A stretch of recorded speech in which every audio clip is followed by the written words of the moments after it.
Happy Friday, everyone. Welcome to the Masterclass Friday here on Adobe Live. So if you are joining us for the first time, we do these masterclasses.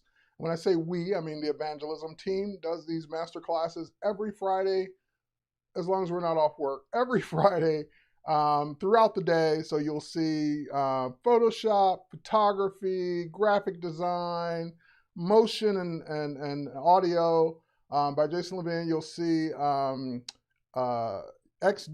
or UX UI design by Howard, and as well as drawing and digital painting by Kyle Webster. So all of these classes are throughout the day, every Friday, free for you to watch, free for you to go back and watch as many times as you need to.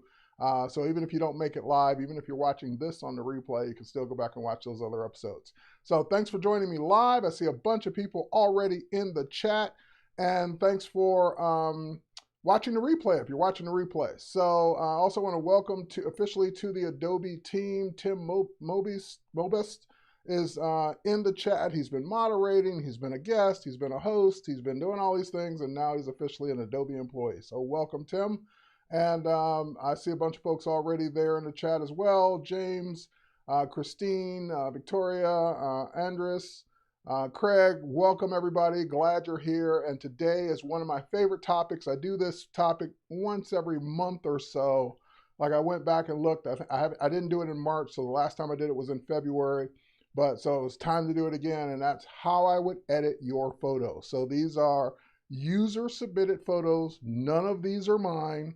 None of these are photos that I shot. These are all shots that were submitted to me to see how I would do edits on your photos. In other words, you probably already know how you would edit them, so you want to see how someone else would edit them. And we may agree, we may not agree. So that's the whole beauty of this. It's just a fun exercise to like give your work to someone else and see how they would handle it. All right, so with that said, we got some submissions for this week. We have submissions left over from previous months that I didn't get to, so we're going to get to some more of those. In other words, I have more photos than I ever always have time to actually do the edits on. So I don't delete them, I don't throw them away, I just keep them for maybe the next time. In this case, I didn't receive as many this month as I did back in February and the month before that and all that. So I have a ton to get through. We'll get through, like we always do, as many as we can. And if you're wondering, well, is this for Lightroom or is this for Photoshop? The answer is yes. Some images I'll just only need to do things in Lightroom. Some images will require me to go to Photoshop, and you'll see that process as well. The next thing is, well, which Lightroom? Is it Lightroom Classic or is it Lightroom, the cloud version? Everything I'm going to show you, for the most part, will work in both.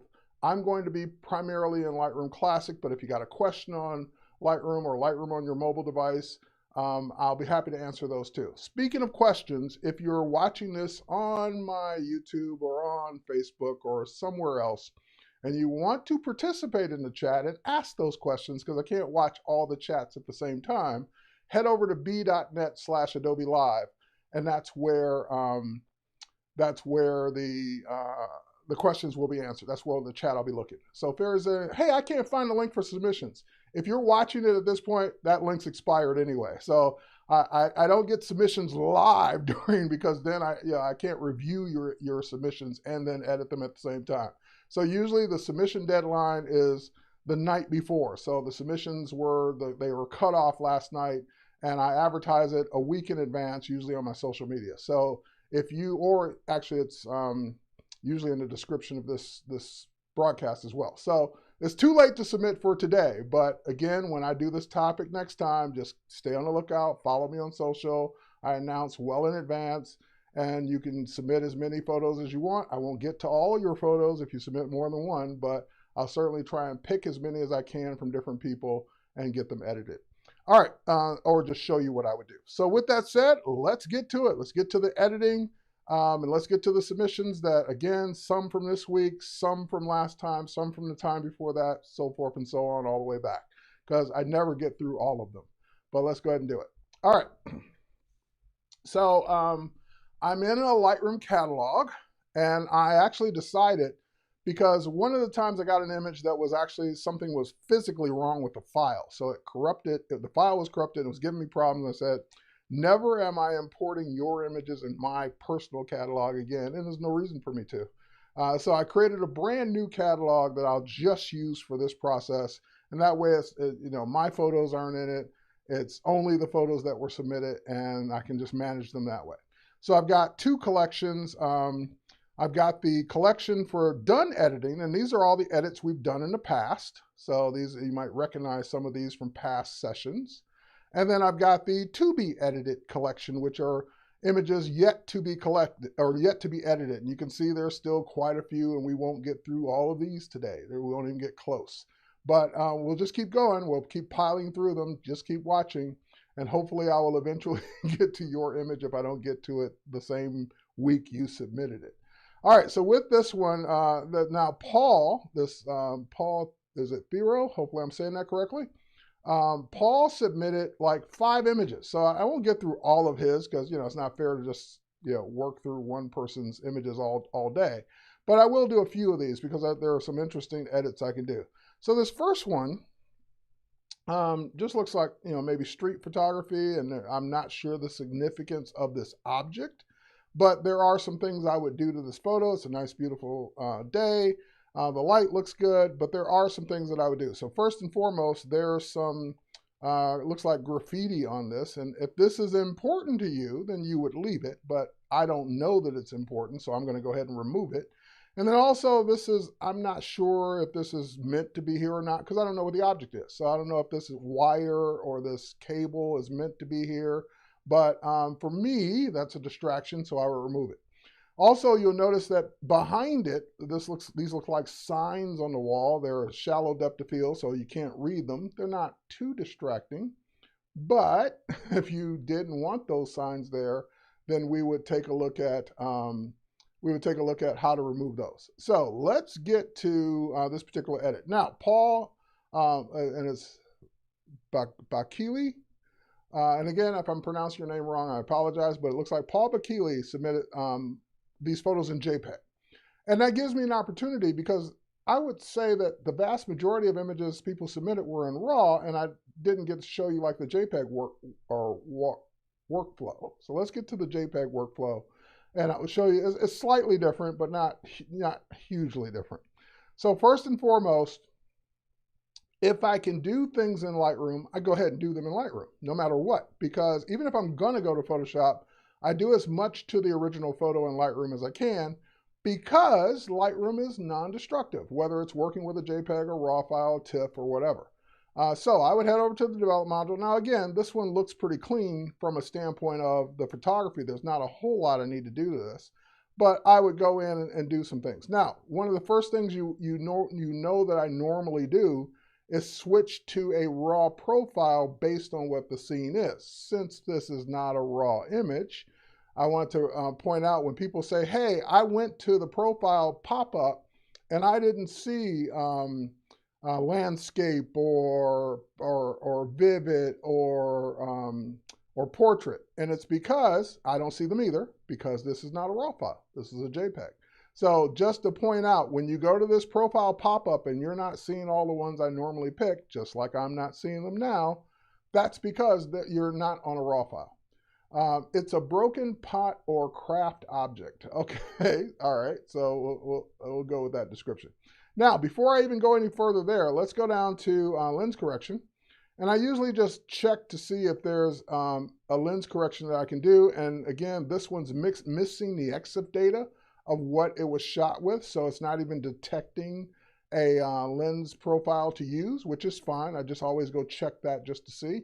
Let's head back to basic. And again, there's not a whole lot I would change to this. The lighting looks good, shadows look good, details looks good. So I would go ahead and hit auto just to see what Lightroom would do. And sometimes Lightroom makes it look better, sometimes it doesn't. So Lightroom actually made it more contrasty, more vibrant.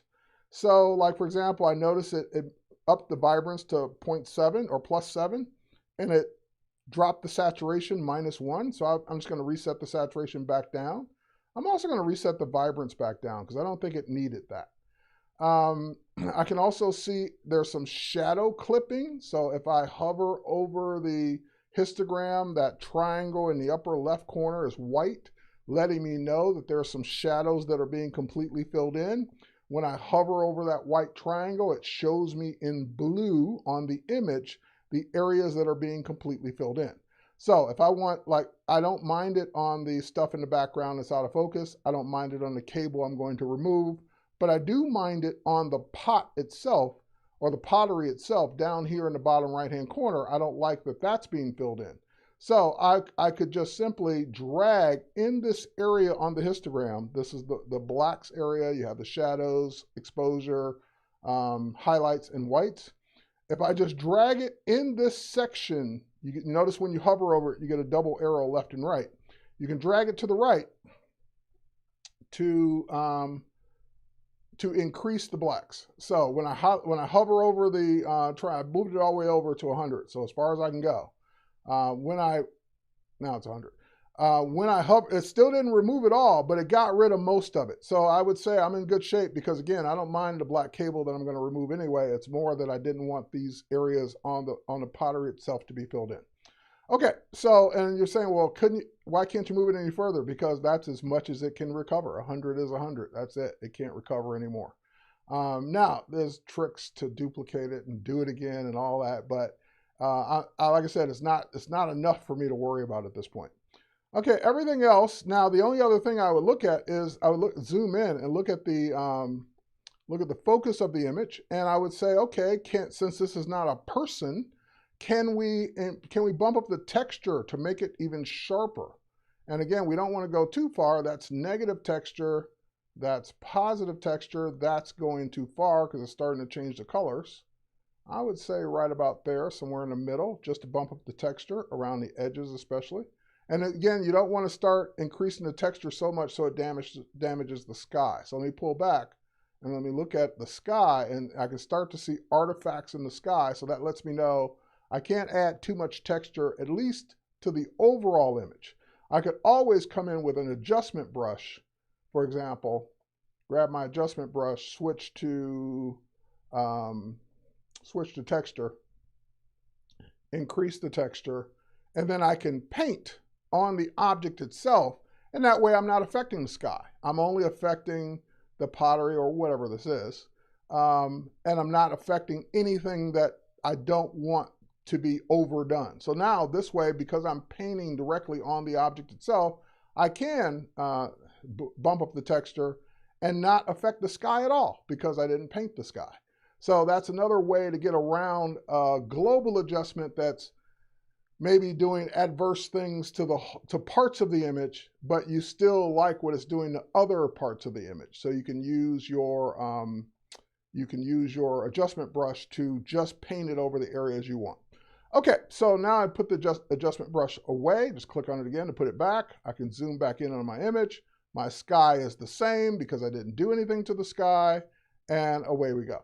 All right, now the only other thing I might just look at, and again, everything looks good. I don't need to do this, but I just might look to see what it would do, is I might look into what dehaze would do to this image, just adding just a slight amount of dehaze. And again, I'm going to check the quality of my sky to make sure I'm not adding artifacts to the sky with that adjustment, and it looks pretty good. Okay, so now, like I said, if it wasn't for the things I needed to remove, I'd be done. Like, this image is done. It was already shot, and it looks good. The light looks good. Quality of the images looks good. It's in focus. It's nice and sharp. There's not a whole lot I need to do to it other than now these are nitpicky things about, that I personally want to do to it. So in this case, this looks like Locker or Luker number 8, whatever that is. That writing on the sides drives me crazy. So that's where it's time to go into Photoshop to remove that. You might say, well, Terry, couldn't you remove that with the healing brush or spot removal tool in Lightroom? Yes, but it would be a less than ideal tool to use, because if I tried to remove it with this tool, and let me make my brush bigger, and let's say I try to remove the letter L, and I let go, it's going to try and find another spot to pull from to make that L disappear, and it just pulled from other letters. So then I got to pick it up and move it around and try and find a good spot, and it's just the amount of time it's taking me just to do that one letter, and it still doesn't look right. I could have been done almost in Photoshop. So that's what I mean by the right tool for the right job. Yeah, you can get away with it, but it's painful to do. Small things to remove, no problem. But lots of little details to remove, it's more painful to do it this way than to try and do it in Photoshop, where you have better tools and better techniques to do it. So I'm just going to undo that and put it back. Let's put that tool away. That tool is great when it's the right situation. This is not the right situation. All right, so now I've got it all edited in Lightroom. And again, if that's all I needed to do, I could move on and keep going, but I'm going to take it one step further. So I'm going to right click on it, edit in Photoshop, or simply PC Control E, Mac Command E. That will give me this menu. And we don't usually see this dialog box when I'm doing these classes, because I'm usually if it's my images, they're all raw. If they're user submission images, they're usually mostly raw. But in this case, it's a JPEG. So I have a choice, and this only pops up if it's not a raw file. So my choices are edit the original, which means if I do this, I'm telling Photoshop to edit that original JPEG. I almost never do that. Like, why would I want to edit a JPEG if it can make a copy for me? Like, just make a copy. That way the original is going to be untouched. It's not going to be harmed. It's still non-destructive edits on it, and I can always come back and continue to do more with it. So I would always choose edit with a copy, or edit a copy, or edit a copy with Lightroom adjustments, either one, as opposed to editing the original. Now, the only time I would edit the original is if I've already taken it over to Photoshop, I edited it, I came back, it's a PSD or a TIFF, and I forgot to do something. Then yeah, I would edit that original PSD or TIFF, because it's already got layers and it's already got all the stuff I want, and that's the only time I would choose edit original. But for the original JPEG, always edit a copy. And editing a copy with the Lightroom adjustments is just as the name implies. It edits a copy with the adjustments I've already made in Lightroom. All right, so now we're in Photoshop. And again, I know a lot of people, like, the first thing you want to do is duplicate the layer. That way you have your fallback to go to in case you mess up. My fallback is already in Lightroom. I already have a copy in Lightroom. I don't need to duplicate the layer here, but just for the people that drives them crazy when they don't see you do that, there you go. I duplicated the layer just for you. All right, so let's go ahead and zoom in. And now that I'm here, I can see, first of all, I don't care what it says, but I can see that I can get rid of it. So I can get rid of it a multitude of different ways. I can use my my healing brush, which should be right there, but I don't see it. Here, let's hit the letter J. There it is. All right, so I got my healing brush. Oh, I know what's going on. Hang on a minute. Hold on a minute. My tools got rearranged again. Hang on, let me just go to Edit, Toolbar, Load Preset, and Terry's Retouching Toolbar. There we go, done. So now I've got a custom toolbar with the tools in the order that I'm used to them in. So that way, the tools that I want are up top, the tools I don't need are not here, the tools that are buried under other tools that I use are separated. So creating your own custom toolbar is definitely a cool thing to do for this type of work. All right, so now I'm going to go ahead and I'm just going to start taking that brush and just brushing that letter. And it just does it so much easier than trying to do it with the spot removal tool in Lightroom. Okay, so same thing here. Let's get rid of that. If it misses pieces, no big deal.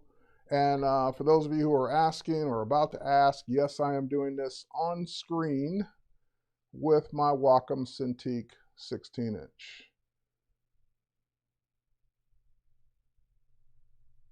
All right. And I might take that opportunity to also get rid of other little distractions that weren't the markings or the lettering. Now, and again, if this lettering is important to you, then you would not remove it.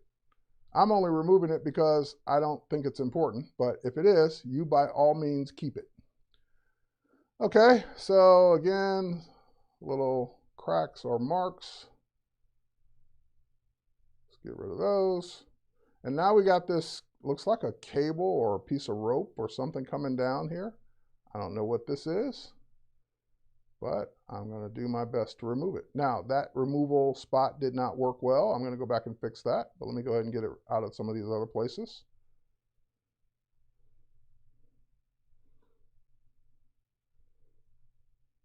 And I'm doing it in sections on purpose because just trying to do this all at once is probably going to be it's probably not going to yield great results. So, you know, sometimes it's better to do it in pieces than to try and do it all at once. And this is one of those cases. All right, that's got rid of most of it. Now let's fix that one edge where it did not do such a great job. So for that, I'm going to go to my patch tool, and I'm going to take that piece that did not work so well and simply use the piece that does look good, and use that to patch it with. Oh, I let go too soon. Use the patch tool. There we go. And then same thing here. Now I'm just, again, nitpicking. No one would ever see that little bitty piece way under there, but that's kind of what I would do. Now, for this area down here at the bottom, again, it's a sign. It's something way against the wall behind this. You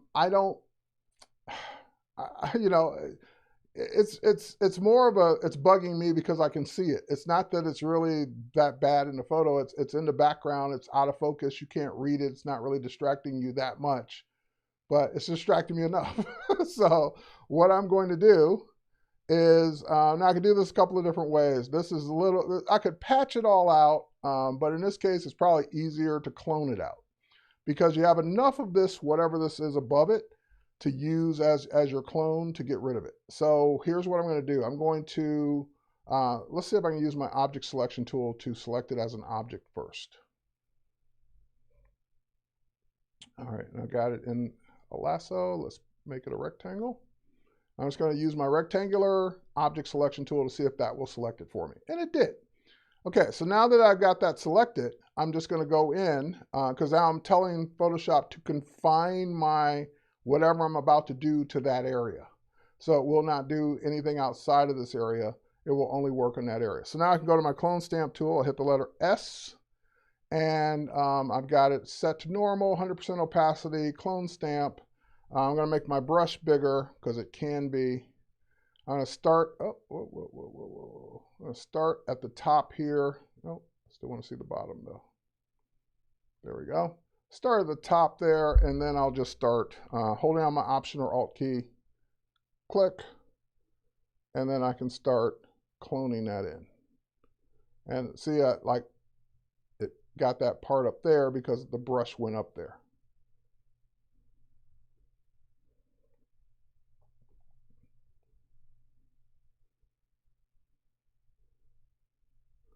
And I don't have to worry about painting outside the lines because I've made a selection, so it can't paint outside the lines.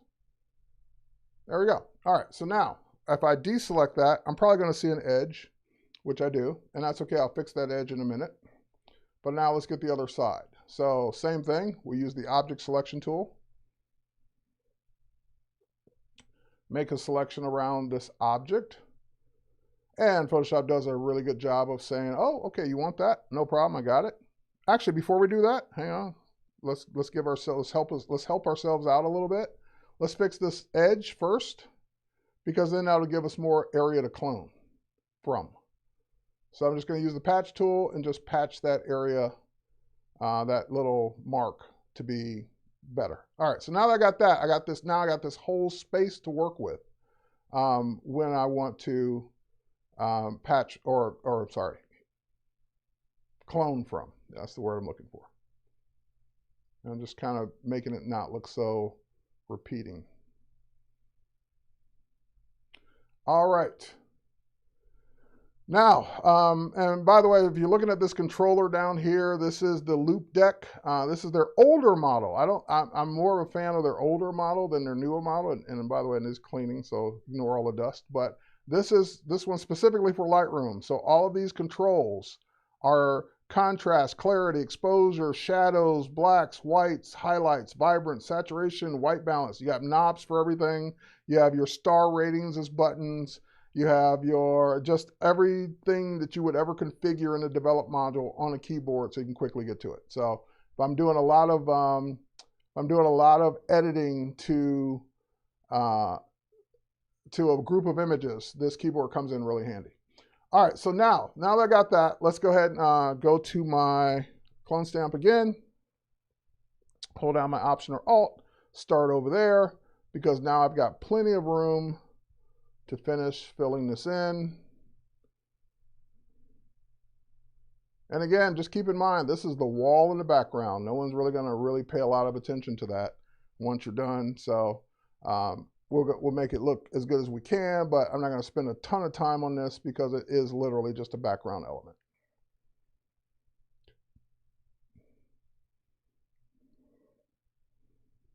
Now, if these 3 stripes were important to you, you could either A, keep pulling them down, or B, go ahead and clone over them, remove them, because what purpose do they serve? No one's going to ever say, hey, what happened to those 3 stripes in the background?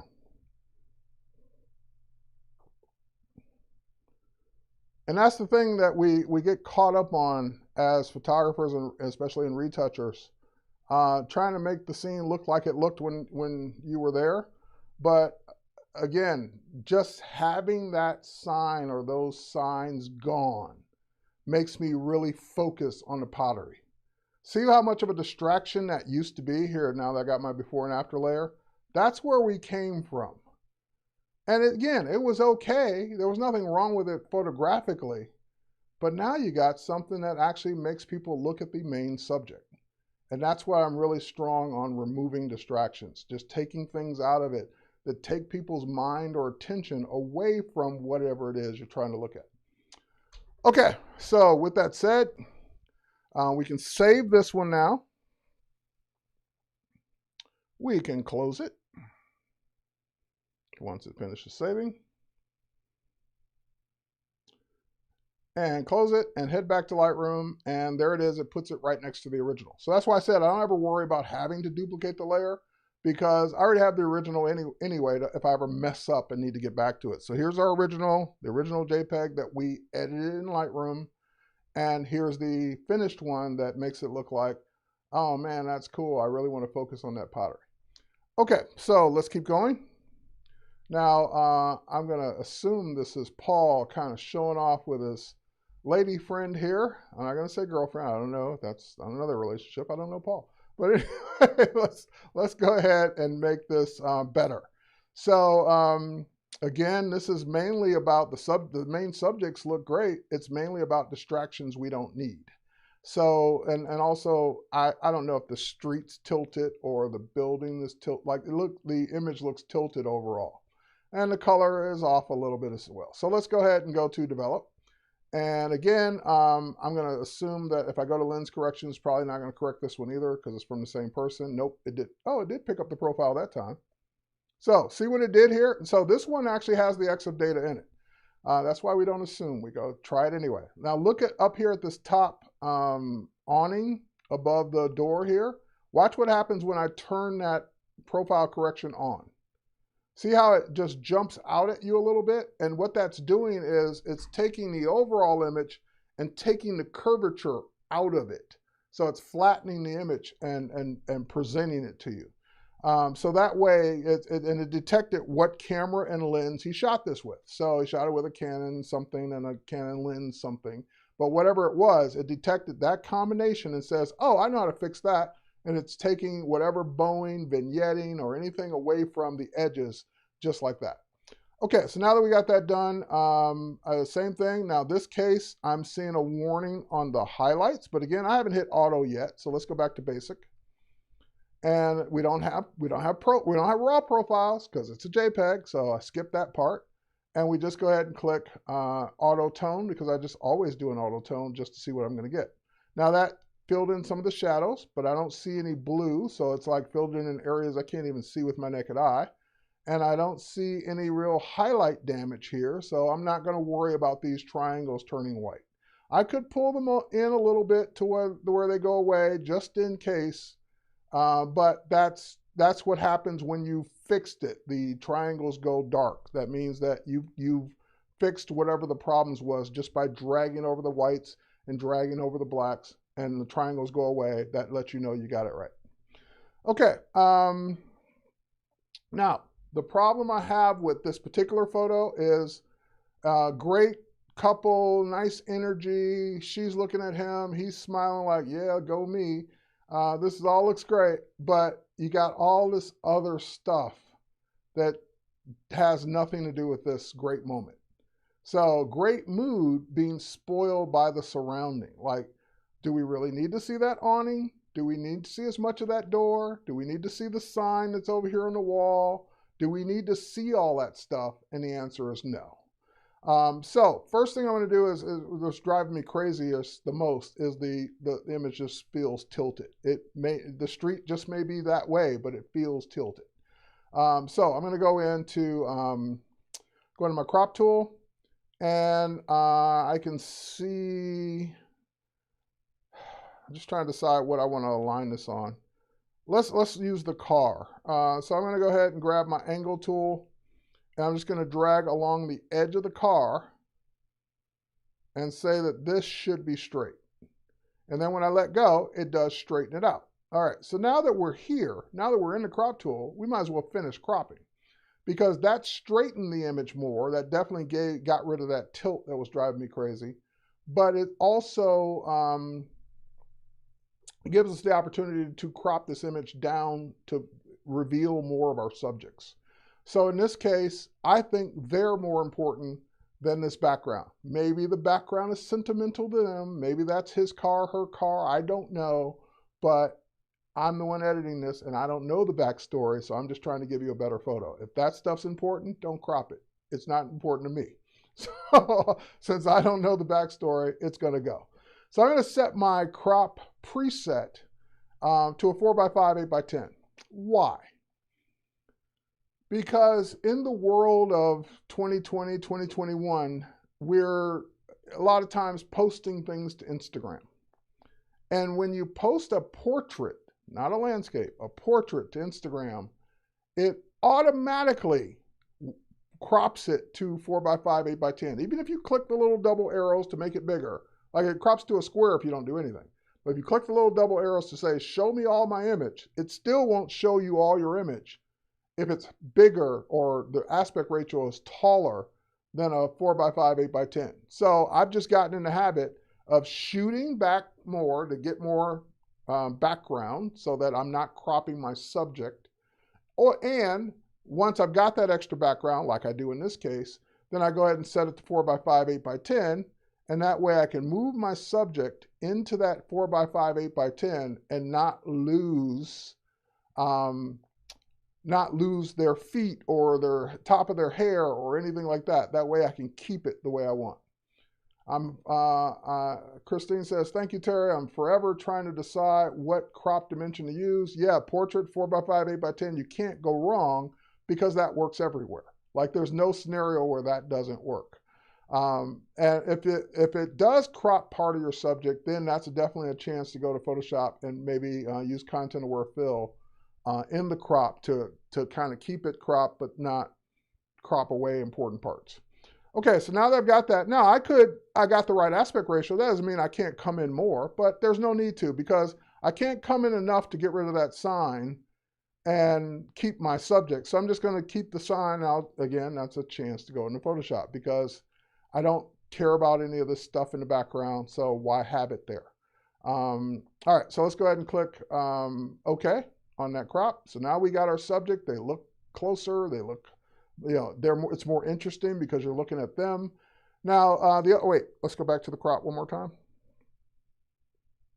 The only other thing that you might do is you might use the crop to recompose at this point. So again, I'm not going to get rid of the sign from the cropping, but I could recompose the shot. Really, I can't. I was going to say I could recompose the shot a little more so they're not just dead center. So I could bring it in just a little more, so they're not centered in the frame. All right, so now we got the crop the way I want. We'll go ahead and zoom in, and I'm just checking things like focus and sharpness. And okay, so now, remember I said I don't use texture on people because, you know, we don't want her skin to look all texturized. His skin we don't care about because he's a guy.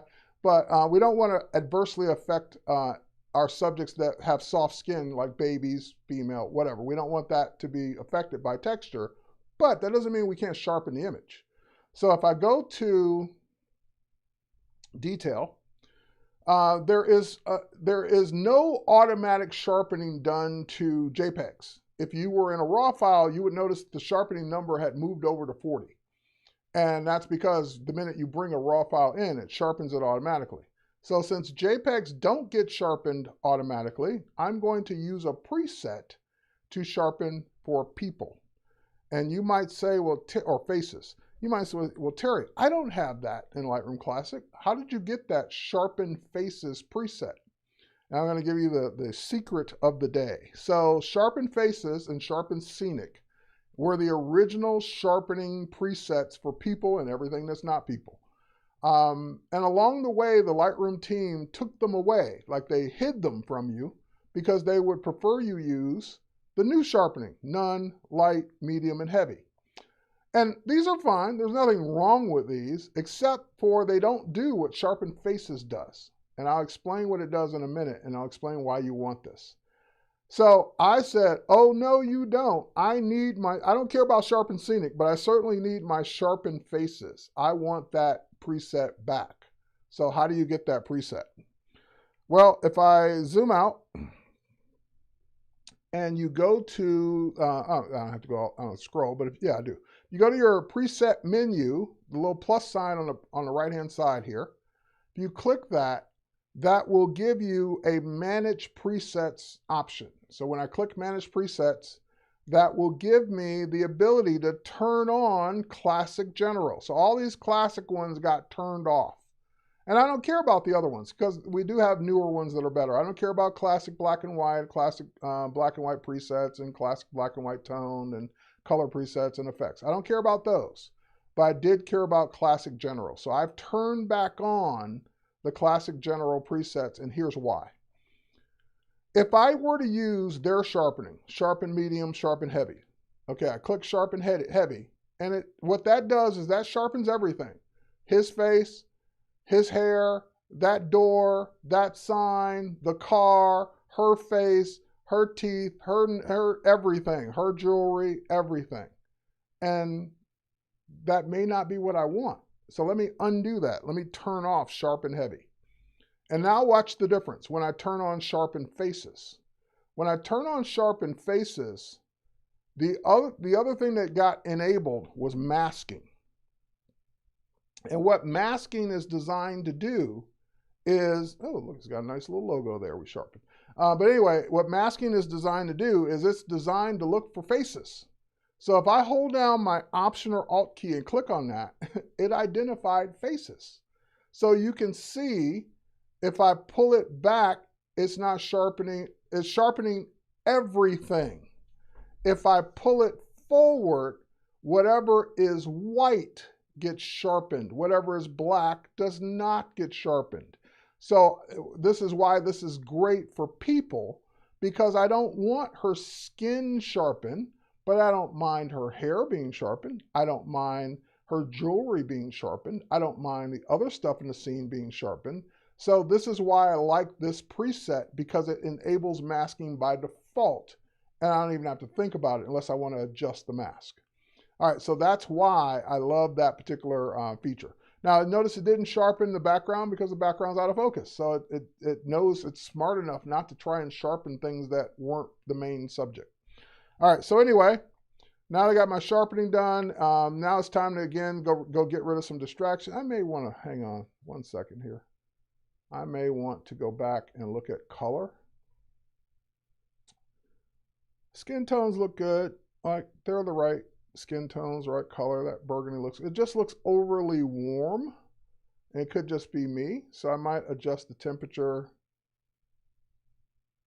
just ever so slightly down a little, because the whole scene looked a little too yellow, too beige.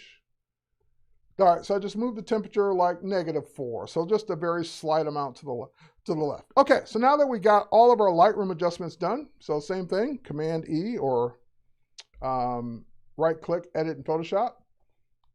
Those are cheeky smiles, they are. So again, edit a copy with Lightroom adjustments. So we head over to Photoshop with this copy. And again, I don't need to duplicate the background, but just for the before and after sake, go ahead and do it.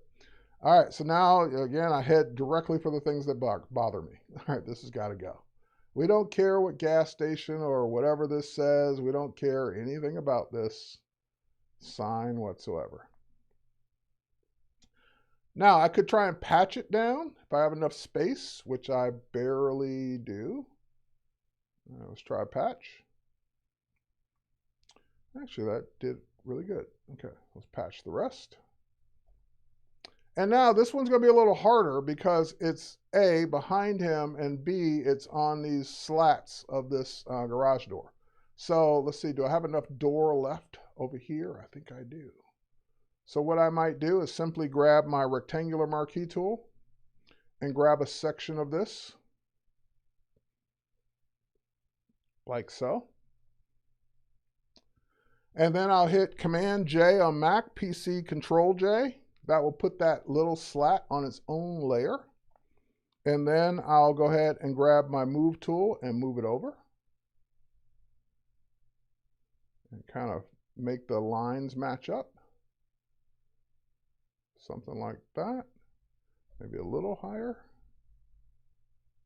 All right.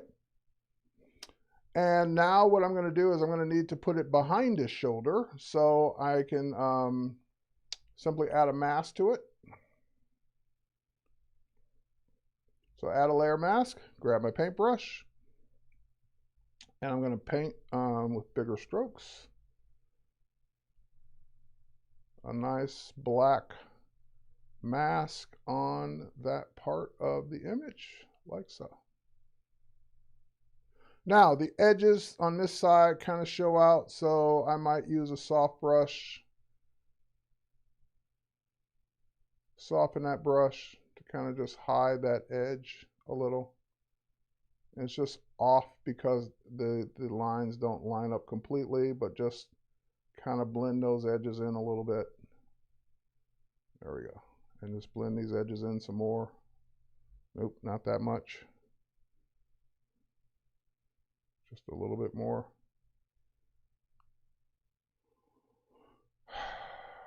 All right, here's what I'm going to do because it's still bugging me. So I'm going to just let me move it over. All right, we got that one. Let me duplicate it one more time. And let me use my move tool and move it directly over again. That way I don't have it not lining up. It was bugging me because you could see that it wasn't lining up. All right, so now we go back to so I just made 2 copies of it. Now we need to fix this one again. So we go back to that mask and just mask that one over.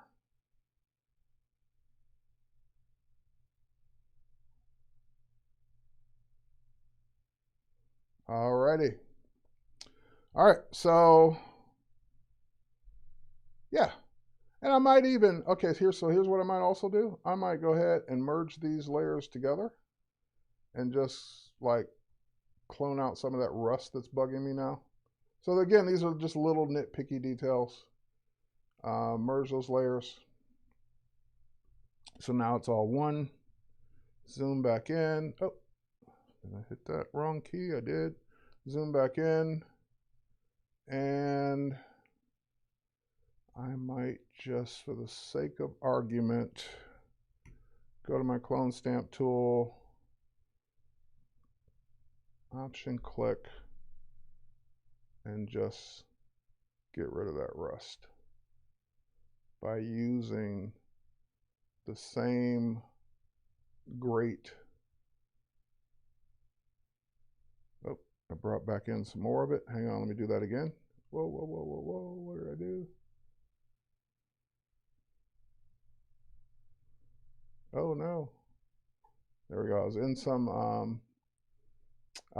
some some tool I installed to make my brush, my cursor zoom in. So it was like kind of got caught in that with the keyboard shortcut. All right, anyway, let's go back into, actually come over here a little bit more. There we go, make my brush a little smaller.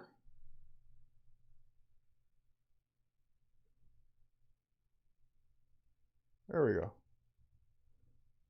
Just that little bit of awkwardness.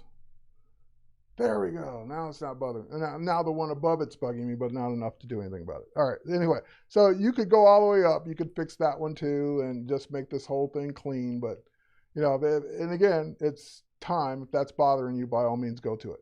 All right. So I don't want to spend any more time on this, but I could, like, now this is bothering me, this little spot here. So I might just take a patch tool and just use another section of it to fill that in. There we go. So just, you know, I could spend another hour just retouching little things around the photo, but you get the idea. So I'm going to go ahead and save this, close it. Please add some left should back. I'm not sure what you mean by that, Jane. Fix the junk on his shirt too. If he's got junk on his shirt, definitely fix it. But I'm out of time on this image. All right, let's move on. So again, here's our before, and here's our after. I cut off a little too much of a shirt, but you get it. It works. I would go back and make sure that I got all of the shirt in there, but even without it, it just makes them look, you know, less buff. All right, but anyway, there it is. Let's go in and let's keep going. Now, again, I could keep editing Paul's images. There's just this quick one I'm going to do just really fast. I'm not going to go to Photoshop. But one of the things that, because I just can't go past this shot, one of the things that will always bug a landscape shooter is a crooked horizon line. And this is extremely crooked. So before I could do anything else to this photo, I'd have to fix that horizon line. And, you know, and if you do it on purpose, if you break the rule on purpose, then great. But that was just, again, going to drive me nuts. All right, we might hit auto on this. We might bring our shadows up quite a bit. There we go, something more like that. And then we could go in Photoshop, maybe replace the sky. We can go add some more color to the water. We could do all kinds of things there. But those would be the kinds of things I would do on this scene. All right, moving on. Let's go into a portrait retouch from a different person. Let's go into this one now. When I look at this shot, there's a few things I would, of course, crop into the background because it looks like seamless paper that's not wide enough for the frame, so we would crop it into that. But if I click on the shot, one of the first things I notice is that it's just not super sharp. So this could use some sharpening on some of the details. Not the skin, but some sharpening on her eyes for sure. So I could quickly go into develop, because we're almost out of time, believe it or not. This is what I mean by I never get through all the images because I spend too much time on on individual ones. But hopefully you're learning during the process, even if I don't get to your image. All right, so we're going to hit auto. Let's go into our lens correction. It did not detect it, so that's fine. It didn't detect it because this is already a PSD with the metadata missing, or EXIF data missing. It looks like her skin's a little too yellow, so let's fix the white balance. And let's still bring down her skin just is slightly yellower than it should be. Okay, all right, so let's crop this. Hit the letter R. Again, a wide crop on this really doesn't make sense because it's a portrait image and you don't have enough background for a wide anyway. So I'd probably go into something like that. Maybe even pull down a little more.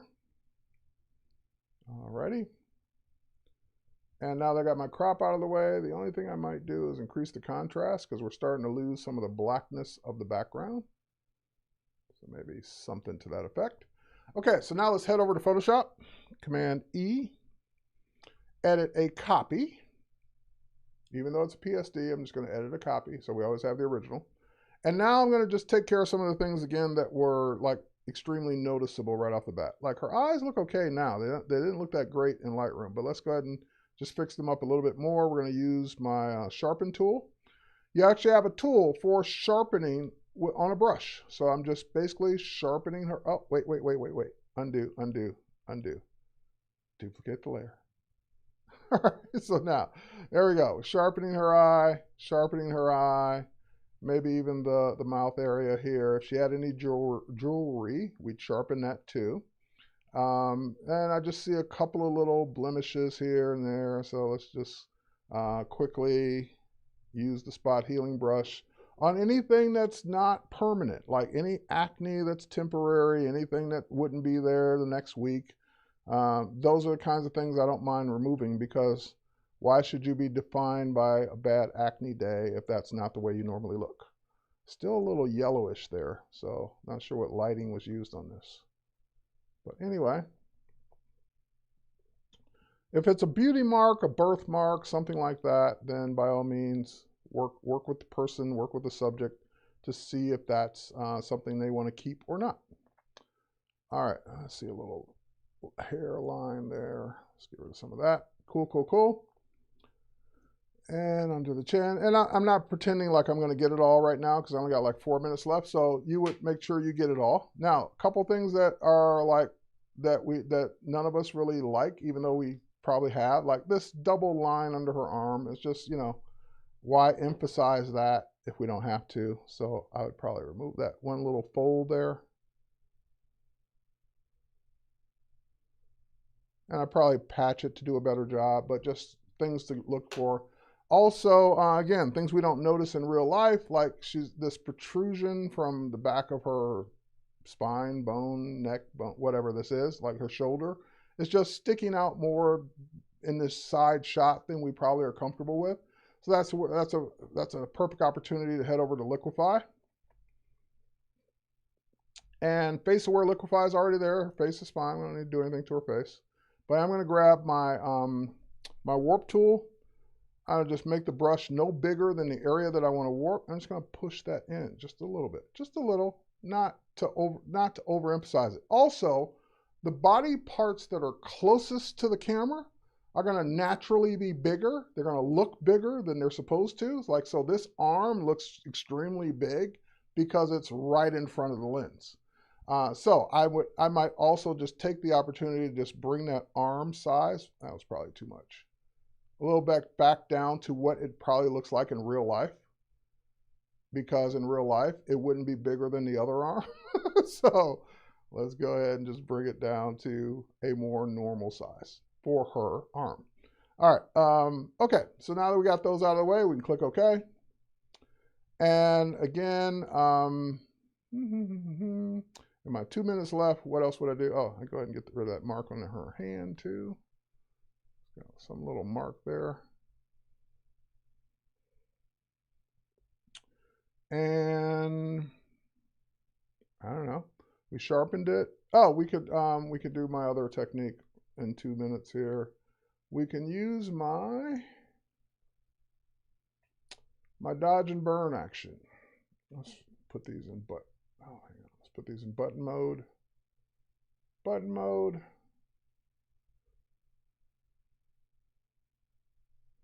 All right, dodge and burn. So I have an action set up that simply duplicates the layer, sets the blend mode to luminosity, and puts it on the burn tool by default. And you can, of course, toggle back and forth between burn and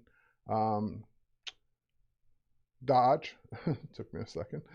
So I'm just going to burn in some of the edges here, just darken them, just increase the shadows that are already here, just around the edge. Just basically, this is like, oh, whoa. It's like kind of doing a sculpting effect.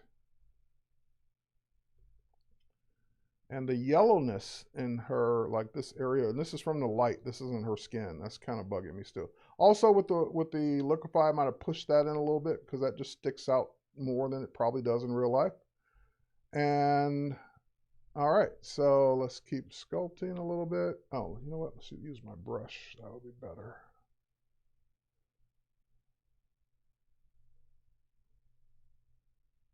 So just around the edges, and of course I'll use dodge to do the opposite. So if I needed to, like this one of the techniques, if someone's eye sockets are dark because of the lighting, like I'd use my dodge tool to brighten up the eyes or areas that need to be brighter. Any highlights I want to put in, even in hair. So if I wanted the hair to be brighter in certain areas, you can certainly do it with this technique. And so it looks like I didn't really do anything, but there's the before, there's the after, just with dodge and burn. That's all dodge and burn right there. So it can make a big difference, even though it doesn't look like it's making a big difference when you're doing it. But yeah, it makes a big difference. Okay, I'm out of time. Let's save this one. Let's close it. Saving all the layers, closing it, heading back to Lightroom. It's there in Lightroom. There's our, oh, hang on. There's our before, there's our after, before, after. And again, just looking at that arm, you can see how much bigger that arm probably looks than it does in real life. And I may have taken too much off, so just, less is more. But there it is. And so lastly but not least, I would still head over to the develop module for this one because it just feels a little too yellowish for me. And I just try and tone down. I might even use an adjustment brush on that part of the skin where it's super yellow. But you get the idea. So with that said, we are out of time. And I want to thank everyone for watching and stay tuned for the next segment, which I'm not remembering what it is. I think it's Paul Trandy's going to be up doing the graphic design masterclass after me. All right, cheers, everybody. Thanks for watching. We'll catch you on the next one. Bye, everybody. Next week, I'll be doing graduation portrait shoot, kind of not the shoot, but going through all the images and picking and doing all that stuff. All right, cheers, everybody. Stay tuned.